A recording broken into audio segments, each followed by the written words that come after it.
Penting ke bawa smartphone time haji ni?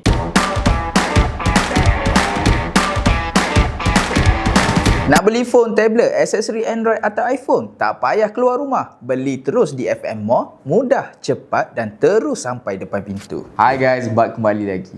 Antara bulan yang paling ditunggu oleh umat Islam selain Ramadan ialah musim haji.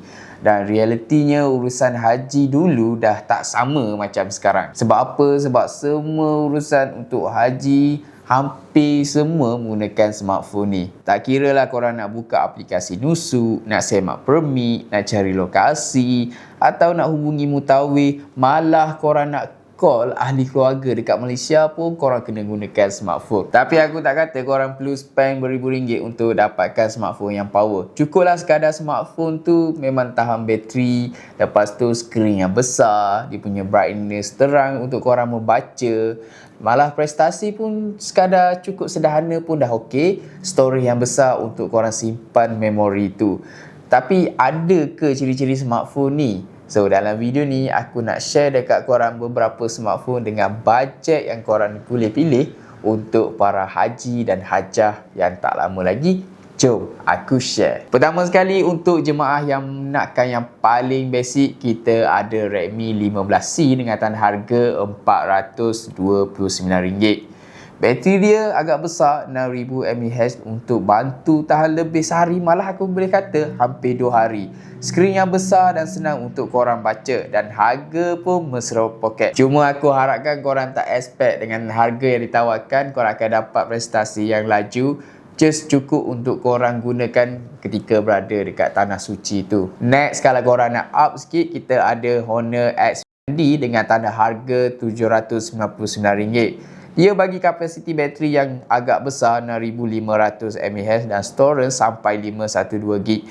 Ini memang sesuai untuk jemaah yang suka simpan banyak gambar dan video sebagai kenangan. Ditambah pula untuk ketahanan jatuh dia diiktiraf SGS. Jadi lebih yakinlah kalau korang nak guna dalam keadaan yang heavy user ketika berada dekat tanah suci tu. Next kategori ni aku boleh katakan antara yang paling selamat dengan skrin AMOLED dengan bateri yang sangat besar dan kamera 200MP untuk korang simpan kenangan. Kita ada Redmi 15 Pro dengan tanda harga RM1399. Dan smartphone ni baru je dilancarkan dengan beberapa peningkatan prestasi yang aku rasa memang agak power. Dan ini merupakan salah satu pilihan yang aku sarankan, tak kira lah korang nak guna sebagai telefon harian ataupun telefon ni untuk digunakan ketika korang mengerjakan haji nanti. Dan kalau keutamaan korang ialah kepada ketahanan dan bateri, aku sarankan korang ambil Honor X9D dengan tanda harga RM1499. Dengan tanda harga yang ditawarkan ni, korang akan dapat smartphone yang tahan lasak serta bateri dia 8300 mAh.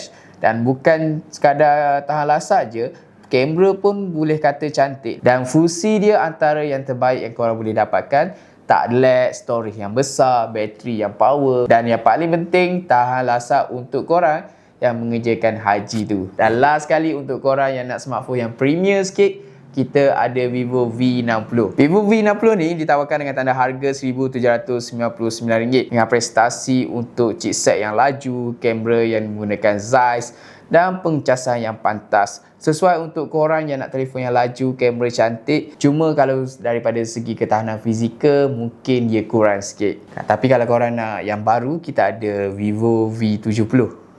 Kalau nak, boleh beli. Aku dah sediakan link dekat bawah. So guys, antara kesemua smartphone yang aku cadangkan ni, yang mana korang rasa sesuai? Dan aku nak kata mana-mana brand pun tak kisah. Yang penting niat korang tu untuk tunaikan haji. So kepada hajah dan haji, kalau berminat nak dapatkan smartphone yang aku listkan ni, boleh je beli. Aku dah sediakan link dekat bawah. Kita jumpa next video. Jangan lupa like, komen, share dan subscribe channel Factory Mobile. Factory Mobile, your gadget solution.